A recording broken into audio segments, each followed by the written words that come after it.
ஆதி பருவம். யுதிஷ்டிரர் வயது வந்தபோது அவருக்கு யுவராஜா பட்டம் சூட்டப்பட்டது. பார்வையற்ற மன்னர் அதற்கு சிறிதும் சம்மதிக்கவில்லை. அவர் தனது சொந்த மகன் துரியோதனனை அந்த பதவிக்கு மேல் விரும்பியிருப்பார். ஆனால் அவருக்கு எதிராகவே கருத்துகள் இருந்தன. சிதைந்து கொண்டிருந்த குரு சாம்ராஜ்யத்தை உண்மையில் மீண்டும் கட்டியெழுப்பியவர் மறைந்த பாண்டுதான். திருதராஷ்டிரன் குருடனாக இருந்ததால் அவர் அரியணை ஏற தகுதியற்றவர். மூத்த சகோதரனாக இருந்ததால் அவர் மரியாதையுடன் ராஜா என்று அழைக்கப்பட்டார். இளவரசர்களில் யுதிஷ்டிரர் மூத்தவர், எனவே வாரிசு. பீஷ்மர், விதுரன் மற்றும் துரோணர் போன்ற அரசர்களை உருவாக்கியவர்கள் யுதிஷ்டிரரை அனைத்து அரச நற்பண்புகளும் நிறைந்த பட்டத்து இளவரசராக கருதினர். மக்கள் அவரை அனைத்து இளவரசர்களிலும் சிறந்தவராக விரும்பினர். எனவே அவர் இளம் ராஜாவாக முடிசூட்டப்பட்டார். உறவினர்கள் புத்திசாலிகள், ஆனால் அவர்களால் எதிர்க்க முடியவில்லை. யுதிஷ்டிரன் முடிசூட்டு வாரிசாக நியமிக்கப்பட்டு 1 வருடம் மட்டுமே ஆகிறது. ஆனால் அந்த குறுகிய காலத்திற்குள் அவர் எல்லா வகையிலும் தன்னை வேறுபடுத்திக் கொண்டார். அவர் உறுதி, மன உறுதி, வெளிப்படையான தன்மை, கருணை மற்றும் பொறுமை ஆகியவற்றின் உருவகமாக இருந்தார். அவர் பொது கடமையை நேர்மையுடன் செய்தார். எனவே அவர் மக்களிடையே மிகவும் பிரபலமடைந்தார். மறைந்த மன்னர் பாண்டு ஒரு முன்மாதிரியான நிர்வாகியாக போற்றப்பட்டார். ஆனால் மகன் அவரை விட பின்தங்கினார். தந்தையின் செயல்கள்.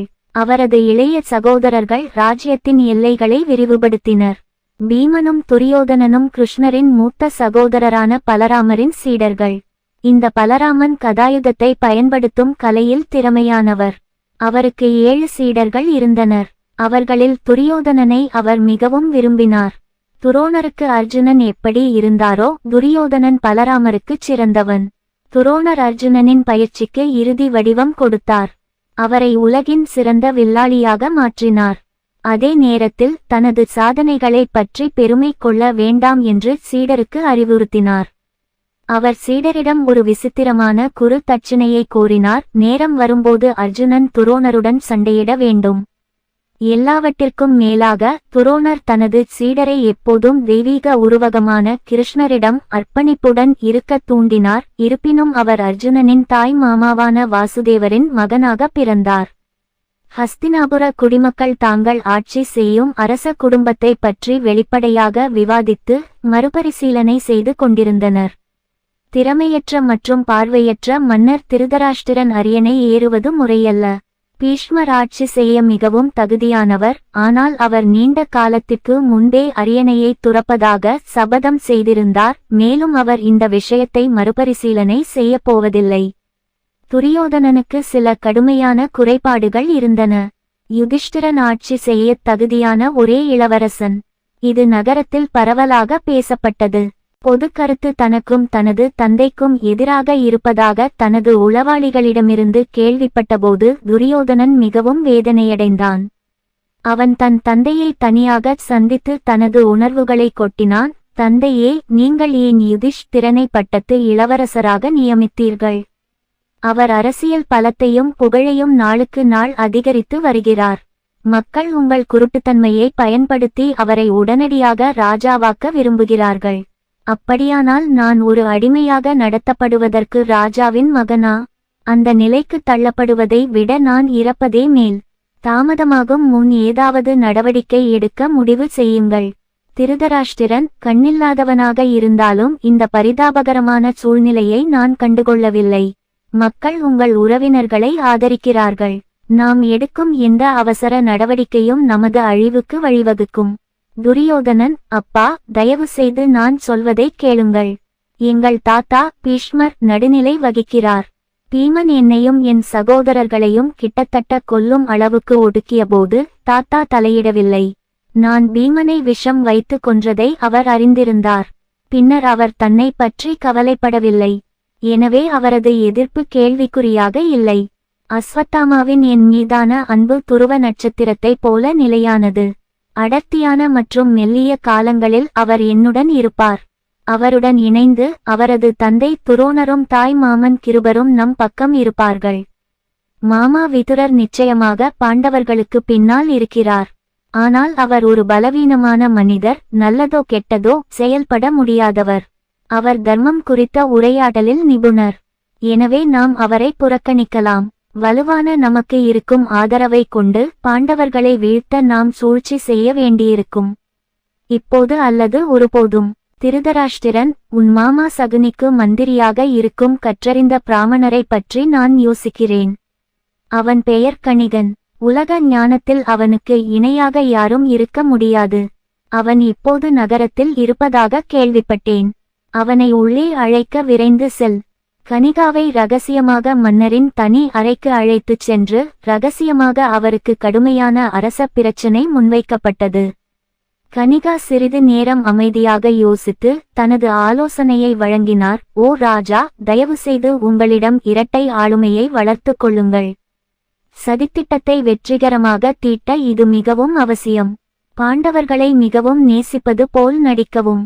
நீங்கள் அவர்களை எவ்வளவு வெறுக்கிறீர்களோ அவ்வளவு அதிகமாக நட்பை நடிக்க வேண்டும்.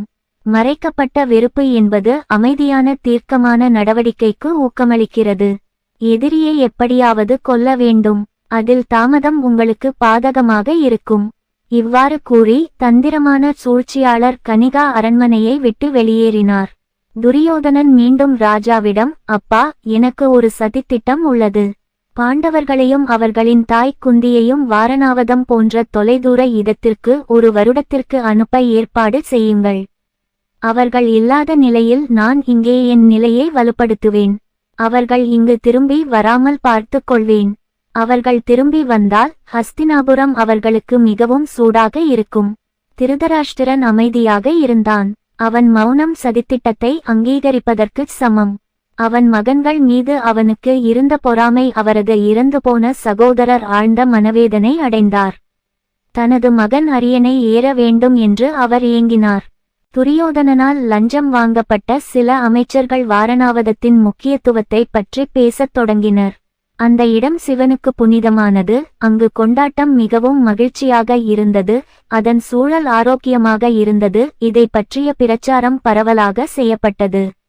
வாரணாவதம் காற்றில் பறந்தது. திருதராஷ்டிரன் யுதிஷ்டிரனை தன் பக்கத்தில் அழைத்து அவனிடம் மென்மையாக பேசினான். என் மகனே, வாரணாவதம் வாழத் தகுந்த ஒரு தனித்துவமான இடம் என்று அவர்கள் சொல்கிறார்கள். நீ ஏன் உன் தாய் மற்றும் சகோதரர்களுடன் அங்கு சென்று சிறிது நேரம் உங்களை நீங்களே சோர்வடையச் செய்யக்கூடாது? இந்த சலிப்பான நகரத்தில் நீ இழுத்துச் சென்று அதிக வேலை செய்துள்ளாய். இடமாற்றமும் ஓய்வும் முற்றிலும் அவசியம். இது ஒரு அறிவுரை என்ற போர்வையில் வந்த உத்தரவு என்று யுதிஷ்டிரன் உணர்ந்தான். விருப்பமில்லாமல் உதவியற்றவனாக அவன் செல்ல ஒப்புக்கொண்டான். பாண்டவ சகோதரர்களும் அவர்களுடைய தாயாரும் பீஷ்மர், விதுரன், துரோணர் மற்றும் பிற பெரியவர்களிடம் விடைபெற்று சென்றனர். ராஜா எங்களை போகச் சொன்னார், அதனால் நாங்கள் கிளம்புகிறோம் என்று அவர்கள் அனைவருக்கும் வாரிச்சு கூறினார். பாண்டவர்களின் இந்த திடீர் பயணத்திற்கு பின்னால் ஒரு சூழ்ச்சி இருப்பதாக குடிமக்களில் சிலர் ஊகித்தனர். அவர்களும் அவர்களுக்காக பரிதாபப்பட்டு அவர்களை பின்பற்ற தேர்ந்தெடுத்தனர். ஆனால் யுதிஷ்டிரரால் அவர்கள் சமாதானப்படுத்தப்பட்டு நகரத்திற்கு திருப்பி அனுப்பப்பட்டனர். விதுரன் மட்டும் அவர்களுடன் நீண்ட தூரம் சென்று சாத்தியமான சதித்திட்டங்கள் மற்றும் தீ விபத்துகள் குறித்து எச்சரித்தான். ஒரு முழு காடும் தீப்பிடித்து எரிந்தது. எலிகள் பூமியில் துளையிட்டு தப்பித்தன. இந்த விஷயம் வலியுறுத்தப்பட்டது. இளவரசர் அதன் முக்கியத்துவத்தை புரிந்து கொண்டார். விருந்துக்கு விடைபெறும் போது விதுரர் பின்தங்கினார். சில நாட்களில் மிகவும் விளம்பரப்படுத்தப்பட்ட வாரணாவதம் எட்டப்பட்டது.